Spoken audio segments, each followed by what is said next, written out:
Welcome back to the Comics Cube, everyone. I'm back with Budjette Tan. We're going to talk about multiple things, and all of them include Trese. Hey, Budj. Hello, Duy. Yes, or we could spend the next hour not talking about Trese just to make things different. Oh, okay. No, no, no. If you could write any one other character, who would it be? Now let's get into that when in the appropriate time. Yeah, book 3, Mass Murders, getting an international release. There it is, in December, right? Yes.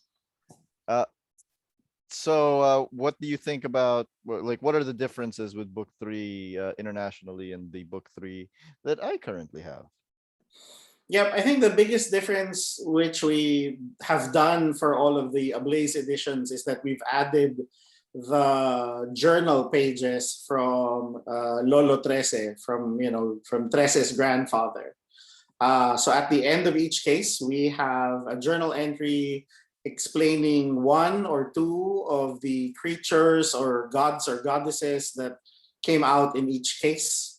For this one, there are no additional pages because book 3 by itself was already, I think, was like what, 150 plus page book. Yeah. And the reason why volumes 1 and 2 with the Blaze became thicker was because we were after a page count of 144, I think. So for the original 20-page cases of Trese, Kajo had to add 4 more pages per case. Essentially extending a fight scene here or the racing scene or something like that. And just so that we get a page count. And what happened was we it did let the fight scenes breathe a little more and you get to see more action from the characters. What was the logic behind 144 pages? It was the page count that Ablaze asked from me and Kajo, and I think they wanted it at a certain price point. They were and to I mean, now that I see it on the shelf, I mean it does having a consistent page count of 144 and above does make it what do you call this, stand out, from from the crowd when it was originally like what, 96. The original volume 1 was 96 pages, so it was like little thin right there. So did he redraw any of these pages for book 3? No, he just, well, I think he more of like retouching certain things, a face here, a nose there, but yeah, no major what do you call this? No major redrawn scenes like what he did in case number 1, right? So when especially because that was redrawn for the Indiegogo campaign. So yeah. So it's safe to say that by book 3 he was happy with his art. Yes. Or because it would take us forever if he decided to redraw book 3, right? What is the logic behind these covers being red instead of black? So, I wish I had a really cool answer for you when you ask me these questions. But yeah, the simple reason why it's red is Ablaze said, "Can you add more color to the cover?" And Kajo said, "Okay, tick," and it became red. And I thought, hey, it looks like dried blood to me, so it kind of works out well. And again, I've been seeing photos of people uploading it from Barnes and Nobles and other comic book stores, and strangely enough, it does work. It does work. And it is something different for those of us who already have the Filipino editions. I am Yeah. surprised that that's the change that they asked you to make to the cover, and it's not to make the Ablaze logo bigger. Oh, yeah, they seem to be they're not that sorry, I missed that joke. That's an ad Yes, agency yes. joke right there, people. Advertising joke. Sorry, I missed that. I was about to like check my other Ablaze comic books and say they don't really make their logos bigger. Yes, advertising joke, kids. Make the logo bigger. Yeah. So what's the feedback been like internet for the international editions? Pretty good. I mean, the other thing, of course, that happened last month was the Italian edition came out. I don't have that right now, and I wish I did. Funnily enough, the Facebook group got their hands on it Yeah. before I did, and before Kajo could get their hands on it. They find ways, better than giving Nuno Choknut. They find ways to get these things from the underworld. And it's amazing. The Facebook group, we knew every single step of the way where that book was. Yeah, and yeah, kudos to the guy who set it up, and yeah, how he made sure everyone was aware of this is not a scam. Here's your book. It's now here. It was almost like a real-time map of it getting to your doorstep, right? But yeah, I've been seeing interesting. I mean, very happy or very what do you call this? Yeah, very happy Italian readers posting about it. I've Google Translate is my friend, or else I wouldn't know what the heck if they liked it or not. But yeah, it's interesting how they would say it's good. The mythology is interesting, but it's too episodic. It doesn't build on character. And then somebody would reply and say, "Wait until book 3." So it's it's interesting how even on that side of the world, they already know what's about to come. And then last night, I haven't had the chance to translate it because I don't know how, but I saw somebody from Iran post about Trese. So Really? I need to find out what they said about it. What has been the ever since June? How has the feedback changed from, after the Netflix show or Wow. Yeah, it's been more there's been you could sense how in the group you would have sorry, I just remembered something. So what has changed ever since people got to watch the show? You obviously have the new readers that have come in. So you could sense it by the way they ask questions, when they react to when we show stuff about book 7 or about bloodlines. They would have questions about it. So it's interesting to see how the new readers have started to come in with all of these questions, and that they're excited to know about certain things, or they would post a speculation, and obviously they haven't read book 3, but they're like posting about it. So the other people in the group are nice enough to say, "Oh, you're new here, wait until you get to book 2 or book 3." So they've been very nice to the people at the newcomers at the page.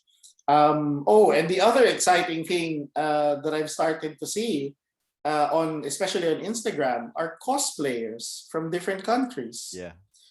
So yeah, obviously America was the first one where I saw cosplayers ranging from Trese to Kambal to the Emissary. And then just the other night, a cosplayer from Paris was dressed up like the Kambal, and he attended the Paris Comic Con. So that's just like, amazing I can't wait to walk down the streets of Denmark and to bump into I Have, bump into someone cosplaying our character. have you guys opened up? Has Denmark opened up? Yes, it's opened up, but as of yesterday, they're getting paranoid again because cases have gone up. So they said, according to the news, they will implement the Corona Pass checks again, and wearing of masks at certain places. So no But Comic Cons yet. there've been concerts, there've been events, but the Comic Cons here happen not in this time of year. Mm. So they're usually, I think Comic Cons here are also scheduled summertime, so which is around June, July, August. Okay. So a few more months. Yeah. Hopefully, it'll be. I mean, there were the last comic book events I attended. That's when I got to meet Mark Buckingham and got to say hello again to Dave McKeon. So, and that was before Corona. So Mm. hopefully it opens up again so that they can start inviting all of these UK artists over.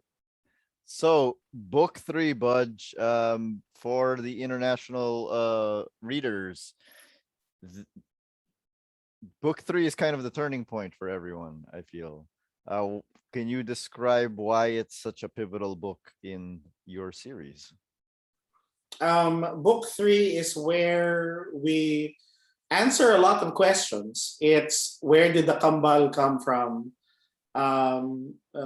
Where did Trese come from? I mean, essentially, what is her secret origin? Why does she do, or what she does? And where's the rest of the family? And all of these, we finally meet her father. So as opposed to the anime where we got to see her father and mother at the beginning of the series, this is the first time readers get to meet them.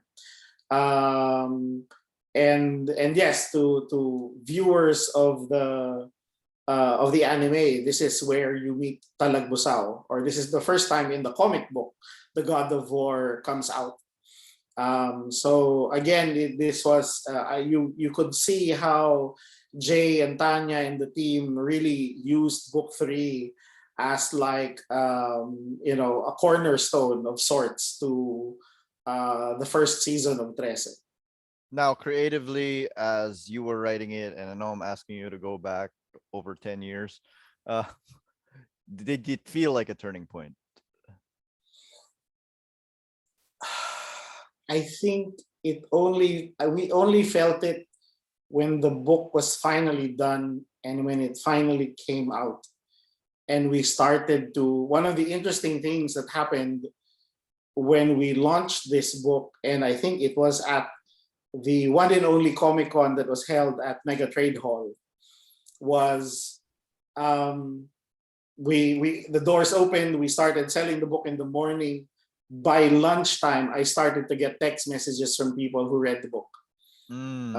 About how much how it blew them away and how much they loved it, and we didn't get that kind of reaction from the first 2 books.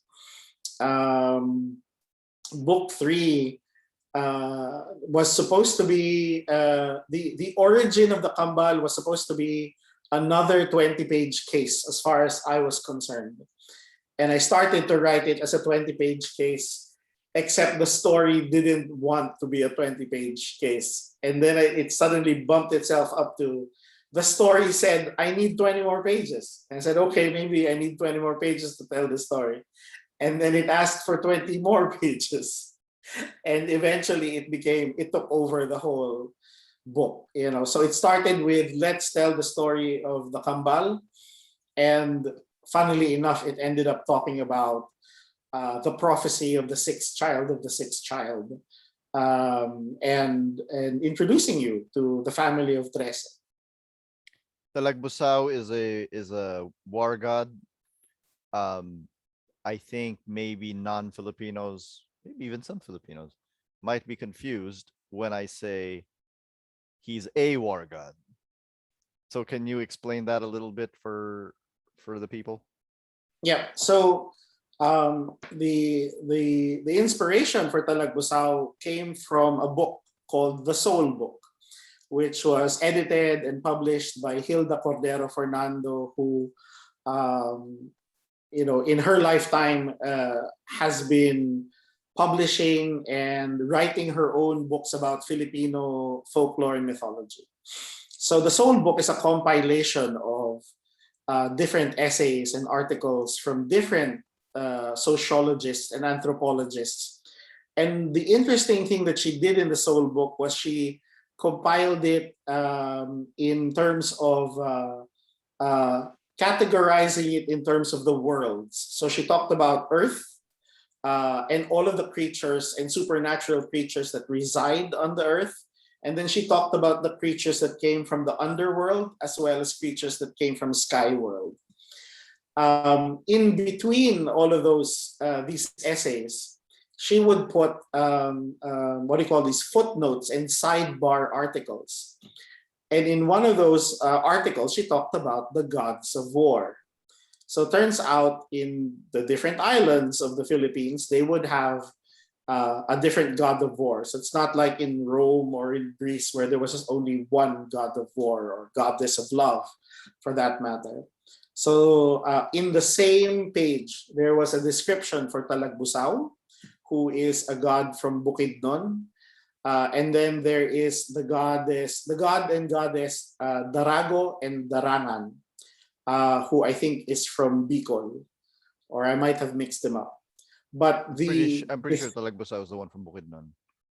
Yeah. and the description of Talagbusaw is what caught my attention because it said there that he's a powerful god of war with glowing red eyes, and if you sacrifice uh, animals to him, if you make a blood sacrifice to him, then he can possess you. He can, grant you the strength of 10 men, so you can win the battle. What else was the description? But I mean, so with that, with one short paragraph, it just caught my attention in my imagination as a kid. And it was one of those things that I would keep coming back to through the years, but I could never figure out what story do I tell about this guy. And the thing is, and I might be wrong, if you try to Google, I'm sure if you Google Talagbusaw now, you'll get a whole bunch of images from Netflix. But a year ago, or cosplayers for that matter, but a year ago, even if you try and look for anything about Talagbusaw on the internet, you could barely find any details about this god. So that's what I do find interesting about our mythology, that sometimes the only source material can just give you one paragraph about this particular entity. So it really just sparks the imagination because you're just left there sitting going, if what else is there about this guy, and it just leaves you to start thinking, yeah, maybe he can do this or he can do that. And yeah, so book 3 became that. It became a way for me to spotlight the gods of war, wherein Talagbusaw still sticks to the old ways and still wants a blood sacrifice, and Darago and Darangan have found their little corner in the city, where they now run an internet cafe, and they're happy. They're happy gods of war in their internet cafe. That's the thing that well, I don't hate it, but that's the thing that I was kind of sad about with the anime, with the other two weren't there, because I really like that aspect of the story. It gave a nice parallel, a nice depth to Philippine mythology, because the whole thing is that we pre-colonially we were not strictly a country, right? So that's why we have so many conflicting myths. Um, so with Talagbusaw, also you mentioned that it would be hard to find reference material on our myths. So I think that's a nice way to give a shout out to the people who are trying to give reference materials like the Soul Book, the Aswang Project, etc. Yeah, I mean, even like I think the most recent one I saw was Edgar Samar's book, mga kagilagilalas na nilalang. It's just a tongue twister when you try to say it doesn't roll off the tongue because I'm sure I'm messing it up. He did have a longer entry for the Talagbusaw, I think. But yeah, again, not much. Maybe an additional paragraph or two. So Edgar probably got to dig up more details about him. And again, a lot of these books were compiled by professors, teachers, researchers back in the 50s or 60s. And it really was hard work in terms of going to the provinces, up in the mountains, or down to the what do you call this, the villages and barrios by the sea, and asking them, what were your stories, what were your creation myths, and noting this down one by one, until they eventually compiled it into all of these different volumes. And depending on the author, some of them again would categorize it per region, per island. Some of them have categorized it by physical appearance. So Maximo Ramos has a chart of like everything that walks on fours, everything with wings, everything under the ground. And the interesting thing is how I've been reading a book about. Do I have it here? I've been reading a book about Norse mythology, about Scandic mythology, and the parallelisms are just scary, which makes me wonder. Did their creatures go to us, or did our creatures go to them? So the stories are the same of like the little people who live under the ground, and they have kingdoms made out of gold, and that if you eat anything from their kingdom, you become a slave in that kingdom. Denmark, Philippines, how is it possible that we are telling the same stories, right? It's because they're real. No, I don't know. That's on record now. Yeah.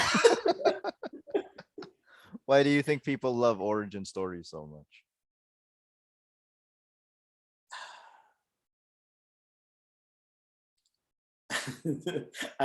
Let me give you the geek answer, and then let me give you the pa-deep answer. As a comic book geek, I mean, that seems to be part and parcel of any superhero story, right? We want to know the secret origin of a character. But to the point where somebody like Superman or Batman has revisited the origin like over and over again. Yeah, and it's interesting how whether they depending on your taste, or depending on whether you like it or not, it feels like, especially because like when they did tell the origin stories back then, they were able to tell that story on a page, right? Yeah. Or half a page.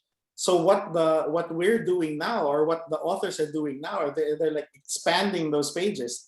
They're like, just like Scott McCloud, he's like stretching the panels apart and figuring out what happened in between this panel and this panel, right? So in the Batman origin, the Joe Chill just came in and shot them. Now you have an entire page of the pearl necklace from Martha Wayne just, breaking apart and falling down on the ground. And then there's a story behind the pearl necklace now, so all of these details that didn't matter back then seem to have the new creators are adding more details to it, and we love it. We love finding out more about the origins of these characters, and making it either more meaningful or making it more relevant, I guess, to as each decade goes by, a new creator, writer, artist finds a way to add this little detail that just makes it relevant to the new audience, or to the new readers. And from a human standpoint, that's that's one of the questions we ask each other. Where are you from? Right? You know, who? It's typical Pinoy banter. Sino nanay tatay mo? Kilala ko yan. I know. Oh, you're from. Oh, the Ramoses. I know them. Oh yeah, I went to school with. You know, it seems to be very important, especially in a Filipino context, to find out. You know, taga Marikina ka? You're from Marikina, then you must know this person, right? It's such a small, you know, world as far as we're concerned. Immediately, we're looking for something to relate to. So I'm gonna ask you a really important question, Budge. This is really, really important. Do you prefer if Batman catches Joe Chill or not? When did he catch Joe Chill again? Was it I think pre-crisis. No, wait. two? I think pre-crisis he caught Joe Chill, and post-crisis he didn't catch Joe Chill, and then after Infinite Crisis he caught Joe Chill. I think Jeff John didn't Jeff Johns do that as well in Earth One? I can't I remember. think he did, yeah. And then there was one story in like the Batman Adventures one where he catches Joe Chill, but he doesn't know that's the guy who killed his parents. I think thinking about it now, me not being able to tell you a Joe Chill story that I really love, for me, I guess goes to show it. For me, it doesn't matter that much.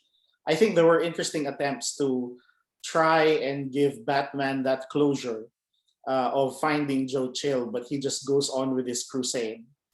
It does remind me of a Batman story where it's about a kid whose parents are also gunned down in an alleyway, and the kid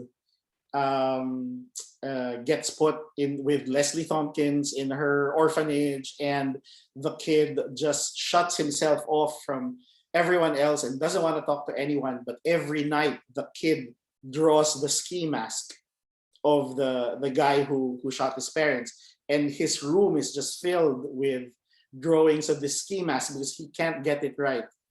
And of course, you know, Batman finds the guy, tracks him down, and there's the concluding scene is the kid again getting a piece of paper and it's like drawing the ski mask, and Batman puts the ski mask right beside the kid's drawing, and he said, "Is this what you're looking for?"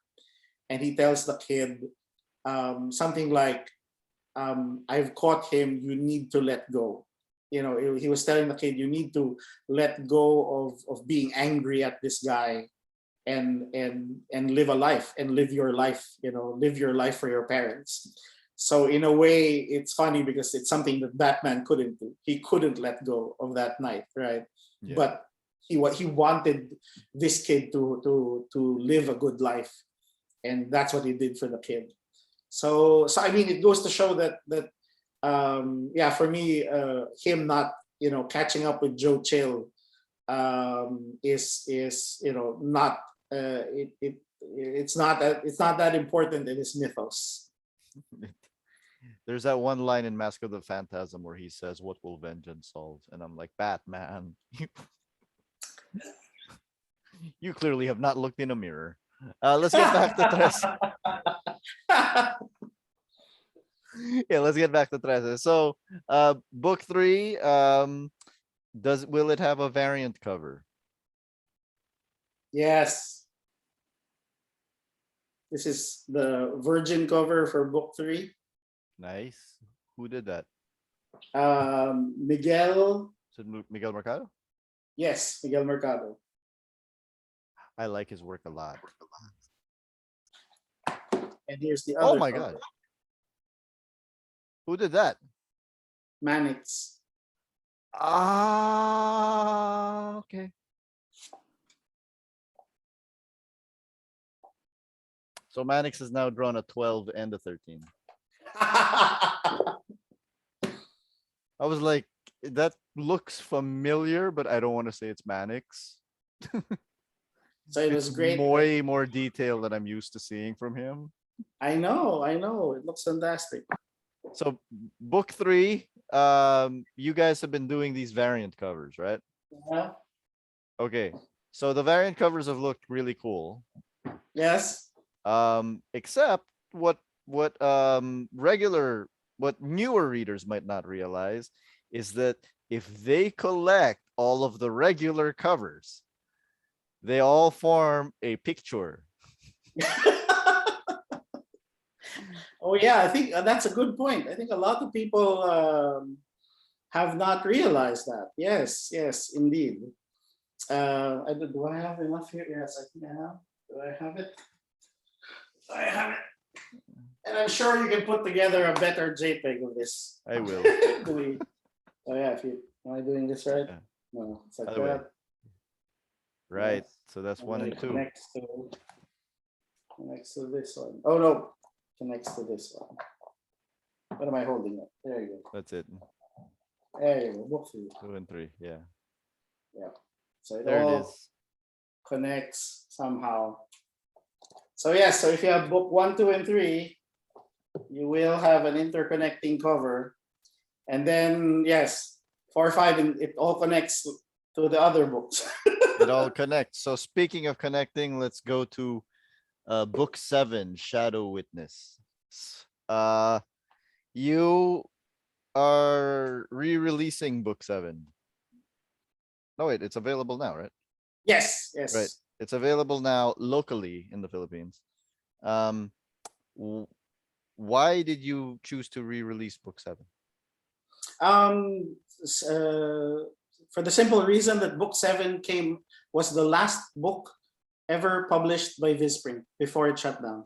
And now that we are with Avenida, our new old publisher, because our publisher is still Nida Ramirez, we are reprinting it under her banner or under her new company. So it's the same content. Kajo decided to tweak the cover since he now has a chance to do so. Excuse me, and Didn't even also, notice. some readers have already started to put together stuff that they've noticed that are different. So it would, but yeah, aside from the cover, it's like little changes in the artwork, more gray tones in certain stories, and we finally fixed a ton of typos. I'm sure we missed out on a typo here and there, but yes, there were book 7 was kind of rushed back then, and hopefully we caught all of them this time. So book 7, Shadow Witness, for those who haven't read it, this is in episodic form. Why did you go back to episodic for this? I don't know. It's it's per book, really. I don't know where it will take me. I mean, each book starts with a case, and like, for example, book 5 and 6, which are big story arcs. The attempt is always to tell that story in 20 pages, but since me and Kajo do not release it on a monthly schedule like what we were doing before, on the first 2 years of Trese, then it's something I don't need to think about, of like being concerned of like, because I always want, if you get one issue of Trese, I hope you enjoy that issue and that it doesn't leave you hanging, asking when's the next issue coming out. So as much as possible, whether it's one issue or one book, we hope that it's that it's a meaty story for you to enjoy. Does it You stop don't agree people with me, from do you? asking? It doesn't stop people from asking when the next one is coming out. Of course, they're not gonna stop. So for book 7, I thought I definitely wanted to put 13 Stations there. Yeah. 13 Stations is a story that came out in Manila Noir originally, I think back in 2013. And even when we were creating that story, Kajo said, "Oh, this story is set somewhere in the near future," was what he told me. So we, because around that time we were working on, what was it, book 5 maybe. But when the offer came in to be part of the anthology, I knew we couldn't miss such a great chance, because technically it's the first time Trese appeared in a US publication. So 13 Stations first came out in Manila Noir, and I definitely wanted to add that to be one of the first stories in book 7. I was just looking for the right place to put it in, and I guess after book 5 and 6, where it wouldn't fit in, 7 was the most appropriate place to put it in. And as anime viewers will realize that 13 Stations is the first episode of the anime. And again, that was something that the moment Tanya read that story, she said, this is our pilot episode, or at least she knew it had the ingredients for a good pilot. So for her, really, book 3 and 13 Stations were for her the building blocks for the Trese series. So yes, you have 13 Stations, and then we finally introduce you to 2 of the brothers of Trese in this book, which is Father Matthias Trese, where we show that he's the guy that deals with demonic possessions. So in the Also a Trese favorite universe, among the Trese group.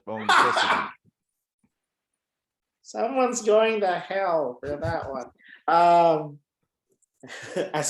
As Adrian Cronauer said, you're going to hell for that one. Yeah, funnily enough, a lot of readers find him so hot. Simply put, it's not just he's a favorite; they think he's hot. I was trying to be ano yung ilaglag. I was so I mean, I thought Jimmy would be at the top of the list. I don't know. I kind of feel bad, Jimmy. I thought, or have we just seen too much of this cool gentleman thief guy? And that's why he's like, we don't go for that. We want the priest. They want the horse and the priest. What can I say? Horse, priest. What's up? What's wrong with you people? So yeah, so I wanted to start exploring that side of the Trese universe.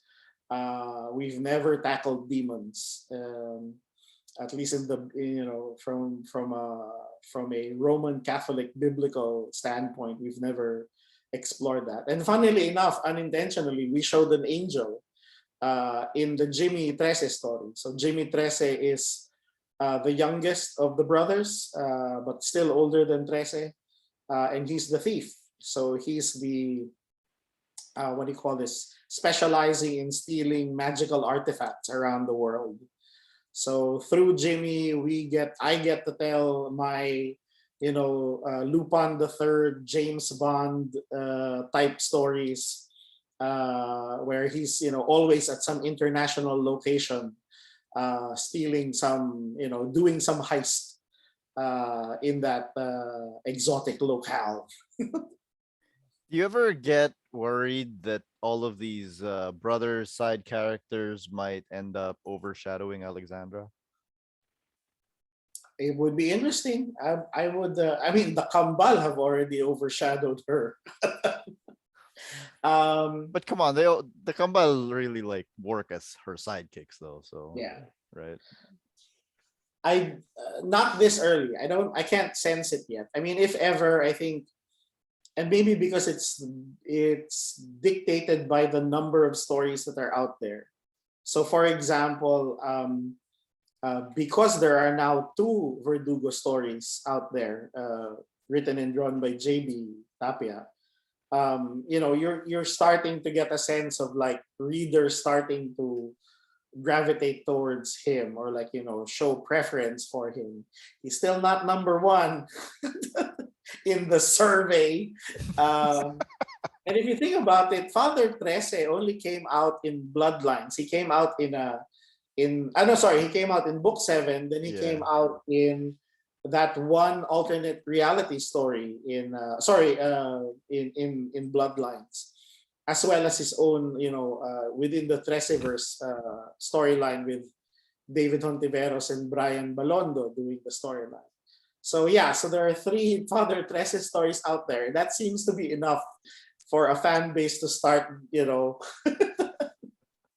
worshiping him in their own way. But that would be interesting. So I don't know. I don't know who will eventually be potentially can overshadow Alexandra. That would be interesting to see.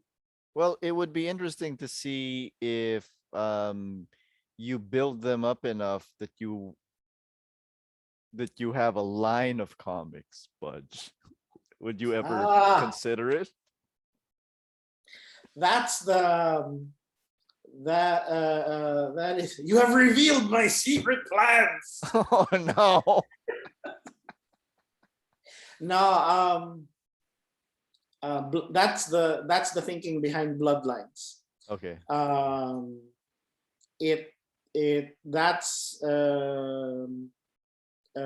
I'm trying out an anthology. I mean, in effect, it is an anthology. That's what it is, right? Different creators coming together in a shared universe. We could have easily decided and say there's a Verdugo comic book, a Father Trese comic book, and Jimmy Trese comic book. But I knew that would take time.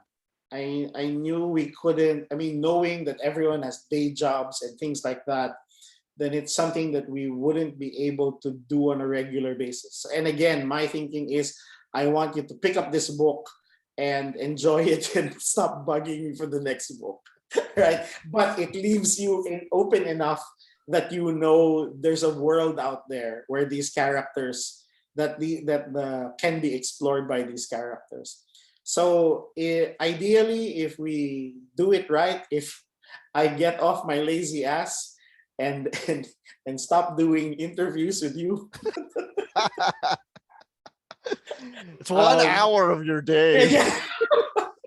I know, Duy. I know. It's just I need to remind myself that I just need to I need to do what Kajo does. Spend an hour to just sit down in front of the computer and disconnect from the internet and get shit done, right? You just need a scapegoat. Yeah, I'm just using you as an excuse. It's like, oh, why is Trese delayed? Duy asked me to talk to him. Damn you, Duy. That's right, everyone. You can get mad at me now. So yeah, the just like manga, just like Shonen Jump. That's the plan I have in mind. If we can come out with Bloodlines on a regular basis, then that means by the end of if we have 4 to 5 stories per book, that means by the end of 4 books we can compile all of these stories, and then you would have a very hefty Verdugo book and a Matthias book and a Jimmy book. So and I guess I just want to do it in a more I don't want to bite off more than I can chew and say we're launching a series. I feel that the Trese publishing model has served us well. So I'm just trying to stick to that and just try and keep moving along at a steady pace. Slow but steady. How much of Bloodlines is in continuity? It's everything is in continuity except for the the visions, the deviations, as we put them. Yeah. So deviations is also an attempt to do team ups. That was the thinking behind that, and that's why in Bloodlines you've got Father Trese teaming up with Dakila. And then we also had Trese teaming up with Detective Michael Andara from the Payaso story. So Payaso is the probably what my first published self-published storyline. Payaso was I created it with my brother Brandy and with Mark Gatella, who is the guy who came up with the name Anton Trese way back when. So yeah, back then the story of the Payaso was something that Mark had plotted out. But again, day jobs took over, and Mark and Brandy couldn't find time to get back to finishing the Payaso story. So in a way, I convinced Mark to tell the whole Payaso story in 24 pages with Trese helping out Detective Andara. So in a way we can say that we finished, aha, it's done.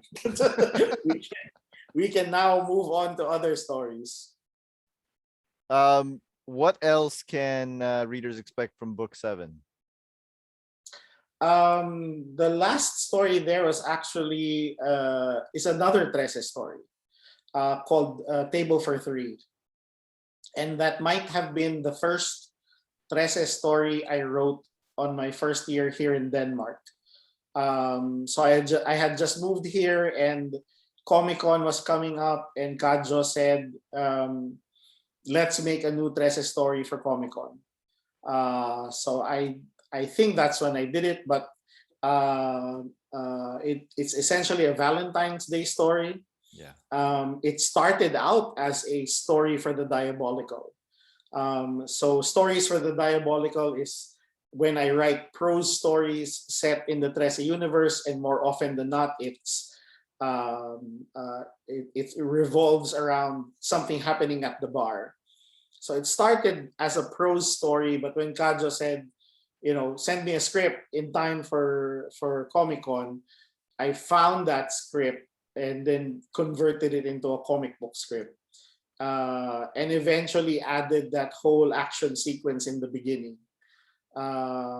So again, it's about aswang in the city, and it's about if they ever gave Michelin stars to aswang, then this guy, or what would be the aswang equivalent of Michelin stars? It would be, I don't know, the something horns. So this is like he's like the Gordon Ramsay of aswang, this guy. And he specializes in, of course, cooking human beings in certain ways. And Trese needs to, put a stop to this very special Valentine's date before the people get cooked. Is the start of the story. How is it harder to write prose than comics, or the other way around? I find it harder to write prose, but when I finally get into it, I end up surprising myself that I could, write in that manner. I am envious of people like David Ontiveros and like Russell Molina. If you read their comic book scripts, it almost reads like a novel already. The way they describe stuff to their artists, it's amazing. It feels like a novel. when I give scripts to Pacho, I just say it's nighttime and it's dark, and there's an aswang.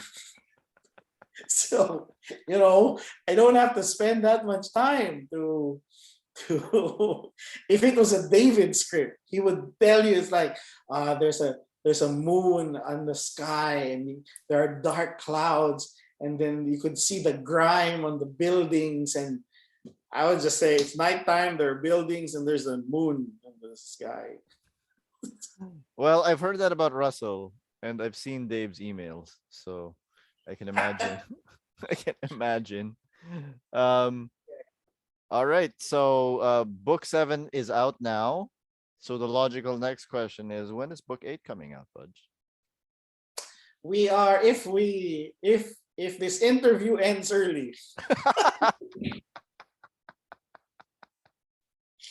if we cut now, no. We are so we're working on book 8 right now. Simply put, we hope to finish it this year. That's the target that Kajo, that me and Kajo have given ourselves. So we'll submit it if we hope to submit it. I don't know, in a month or so to Avenida, and then yeah, it depends how fast we can get it out there. So it might come out as early as December or maybe January, but that's what we're working on. Can you tell us anything about book 8 that's not posted on Instagram? It will. It's more. We're still back to episodic stories. We are introducing the other potential spin-off book is we're bringing back Bantay. Okay. So we're bringing back Bantay, and we have a story where he needs to solve a case about a missing boy. So in effect, what has happened to Bantay these past couple of years is that people have started. He has gained the reputation of being the best tracker in the city. So when people go missing and the police don't care, and people have given up, people whispers through the underground happen, and they learn about this man who could track down anything. So he's like the equalizer crossed over with a dog. I don't know if that's a great way to describe it, but Bantay is also a favorite among the Trese fans. I think by now people know what I mean when I say favorite. wink, wink. Claims you should have emojis popping up here, Duy. Okay, so by the time this comes out, Filbars will be releasing a. You want to make the announcement? Yes, we are happy to announce that the Trese Funko Pop figure is going to be released by Filbars this year. So yep, it's been something. I think it's been a year. It's been a year in the making, maybe 2 years. Because yeah, we started. I met up with Filbars the last time I was in Manila, so which was pre-COVID. So we've been talking about that for that many many moons. Yeah, and we got to collaborate with Funko, or at least with their designers. Kajo checked, and made sure that all of the little details are there. And we're happy that it's finally coming out. What took so long? I think it was, I don't know. I think it's really part of the process of especially of a character that is not well known. So most definitely the anime finally coming out probably helped.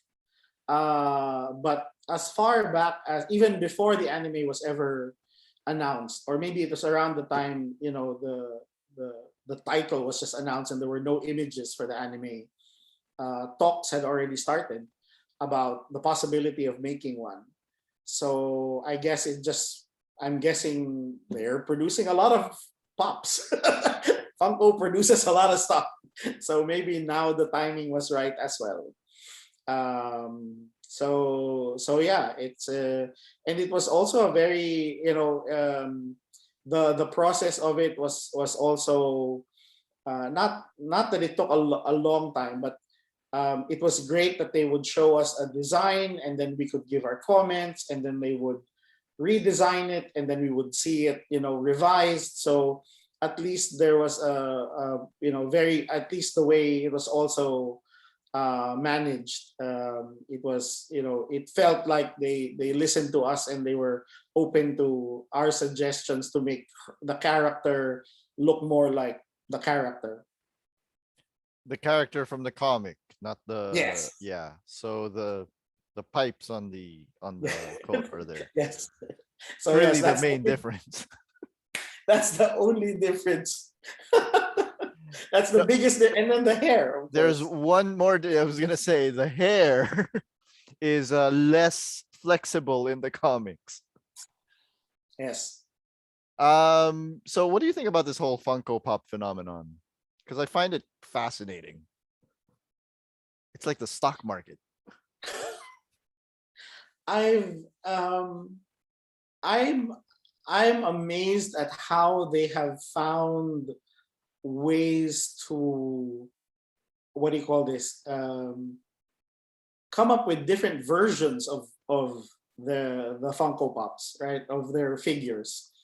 And it's not really, the amazing thing is it's not an action figure. You don't, it's not the thing you give to a kid to play with, but you can if you want to.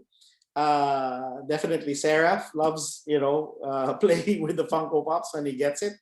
But at the same time, it does serve its purpose. I mean, it's for fans, right? It's a way for a fan to say, I love this, these characters or this title or this show, and it's something to display. And some people's bedrooms have been completely taken over.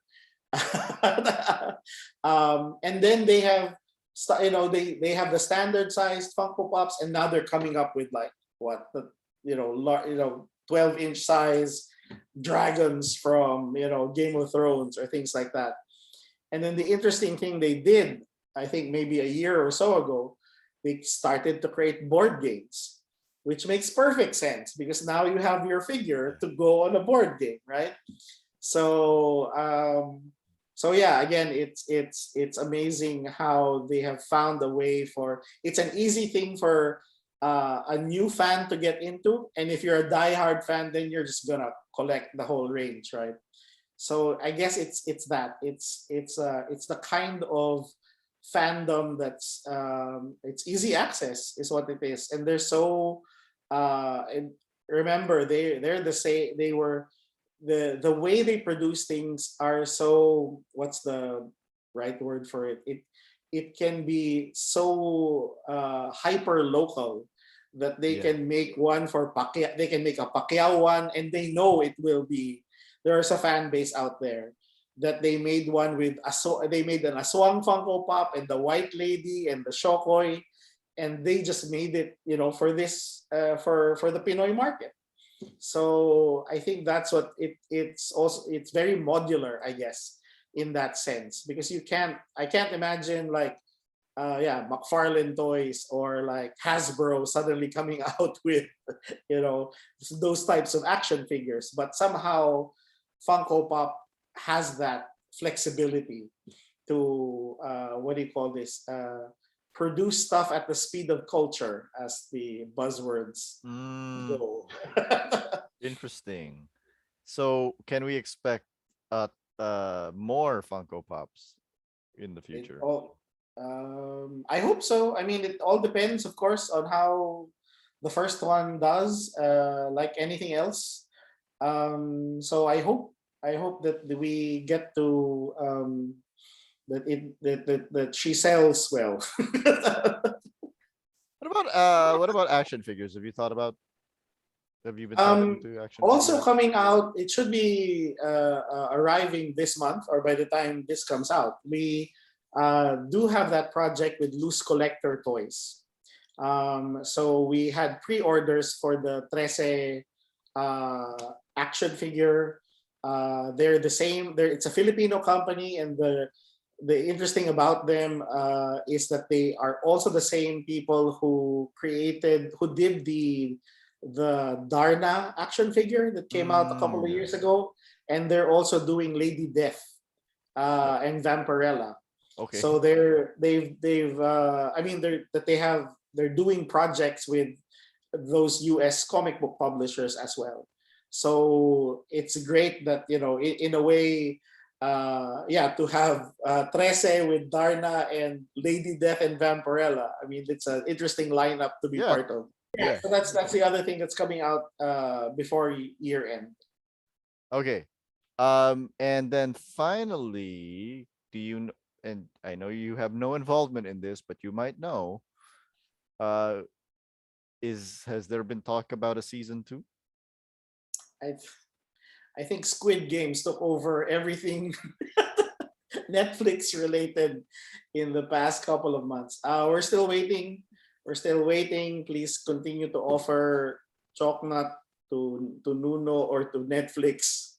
Uh, and yeah, we're hoping to get good news before the end of the year. Or that would be a great way to end the year. Yeah.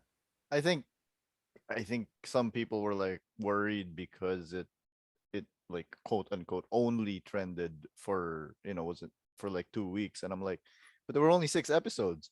In 1 week I'd watch it twice. I Like, mean, I guess it's not. I mean, it's there are. I mean, again, the phenomenal success of Squid Games just makes it so obvious that you need to do a season 2, right? yeah. Or like last night I just saw the headline for Arcane, League of Legends anime, that it's now what, number 1 in 38 countries. So I don't know if they're getting an automatic season 2, but it's like that kind of numbers, I guess, would make it easier for a company like Netflix to say, sure, you get a season 2.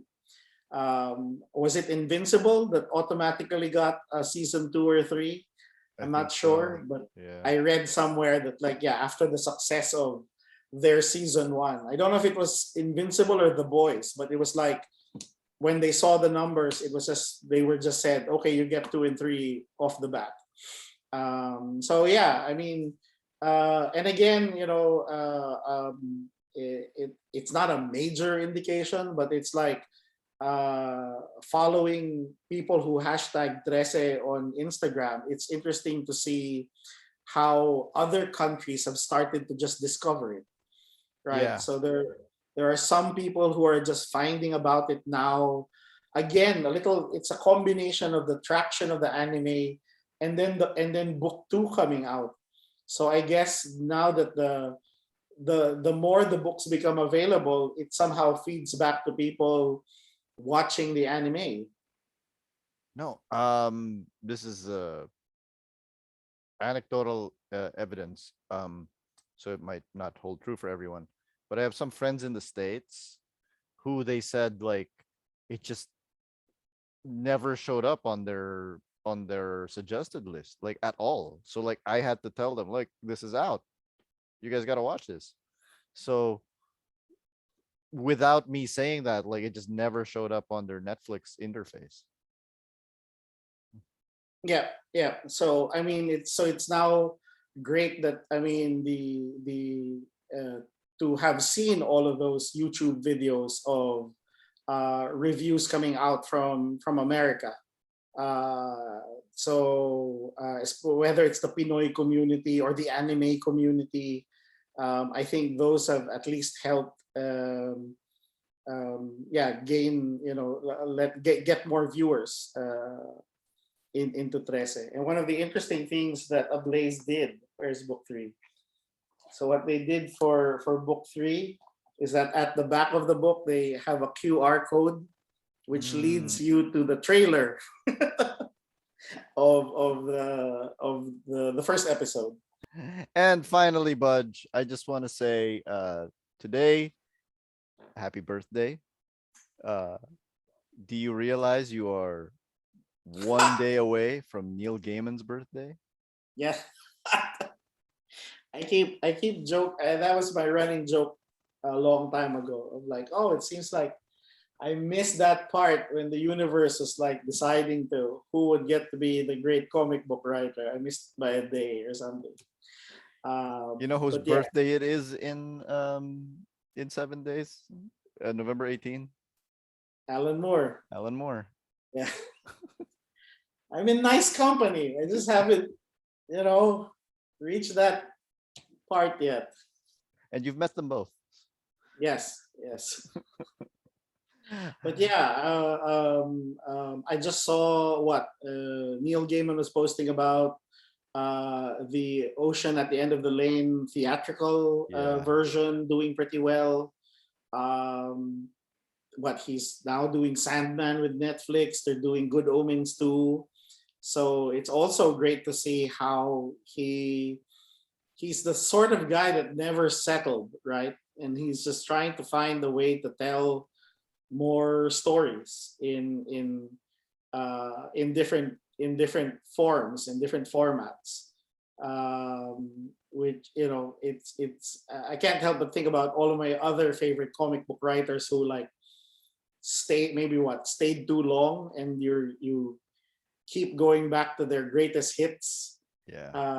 Right. I mean, because after Sandman, it's like I can't really say, he left that stage while he was on top of his game, right? And then he would occasionally do these little comic book projects, but Sandman was it, right?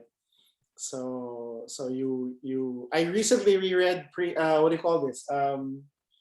What was his book with J.H. Williams? Overture. Overture, yeah, that was fantastic. I could see what he meant by he wanted to do a sci-fi story with it. But yeah, that was like that was crazy. I cried somewhere there. Cried because of how good it is, and like I think there was that one point when they needed to convince everyone on the ship to dream that new reality, right? Yeah. Which is kind of like where we are now in the political stage of the Philippines. Or anywhere. The whole Or world. anywhere, or the world, yeah, the world for that matter. The We whole all world. we just need 1,000 weird-looking creatures to dream of a new reality, and we're there. J.H. Williams said that he really loves drawing water and ships and all of that stuff, but he didn't say that to Gaiman. What do you mean? And then Gaiman Gaiman just put a ship in. That's right. That's right. That's how it works. All of the other stuff like the bridge and all that, like he said that to Gaiman. But the ship was like, I was like, did you put the ship in? He's like, no. he just put it in there for me. That's Good stuff. amazing. Yeah. Congrats, Budj. Looking Thank you forward very much to book 8. And I hope and of course, everybody buy book 7 and book 3. If you are if you guys really can't wait over in the States, I guess you could get somebody to buy it here for you and get it shipped over there. I don't know. But still get the international editions anyway. Yes. There's something. Get the bonus material in the Ablaze edition. But yeah, I just saw somebody in New Zealand got a copy of Bloodlines. So Yeah. Again, it's amazing how readers find a way to get these versions. And they're so happy about posting it too. Yeah. That's really cool. Okay, Budj, thanks a lot. And I will see you probably sooner than most people expect. Yes. Thanks, Duy. Thanks, Budj. Thanks, everyone. See ya.